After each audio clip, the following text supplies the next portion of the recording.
Hello കൂട്ടുകാരെ, നമുക്കൊരു ഉപ്പിലിട്ടതുണ്ടാക്കിയാലോ? Carrot ഉപ്പിലിട്ടത്, നെല്ലിക്ക ഉപ്പിലിട്ടത്, ബീട്രൂട്ട് ഉപ്പിലിട്ടത്, കുറച്ച് കാന്താരി മുളക് കൂടെ നമുക്ക് വെള്ളം തിളപ്പിക്കാൻ വയ്ക്കാം. ഇതിലോട്ട് ശകലം ഉപ്പും വിനീഗറും ഒഴിക്കാം. ടേബിൾ സ്പൂൺ ഉപ്പിട്ട് കൊടുക്കാം. ഉപ്പ് നോക്കിയിട്ട് ബാക്കി ഇടാം. 3 ടേബിൾ സ്പൂൺ വിനാഗിരി ഒഴിക്കുകയാണ്.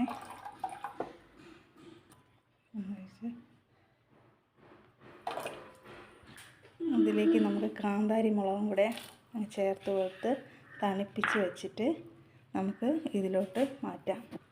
ഭരണിയിൽ സൂക്ഷിക്കുന്നതാണ് നല്ലത് കേട്ടോ. ഈ ഉപ്പിലിട്ടതൊക്കെ ഭരണിയിൽ സൂക്ഷിക്കുന്നതാണ് നല്ലത്. ഞാനിവിടെ കുറച്ചായതുകൊണ്ട് പ്ലാസ്റ്റിക് ഉപ്പ് എടുത്തിട്ടുണ്ട്.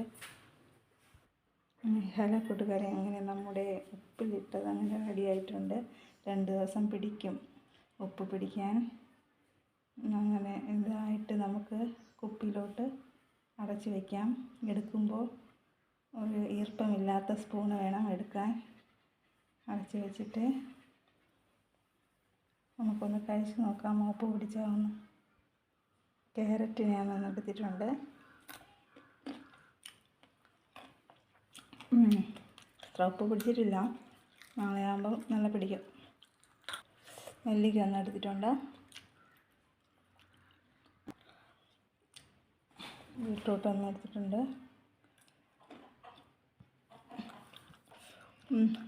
എല്ലാവരും ഉണ്ടാക്കി നോക്കണം കേട്ടോ. ഇതുപോലെ കിട്ടുവാണെങ്കിൽ. അടുത്തൊരു ഡിഷുമായി നാളെ കാണാം. ബൈ.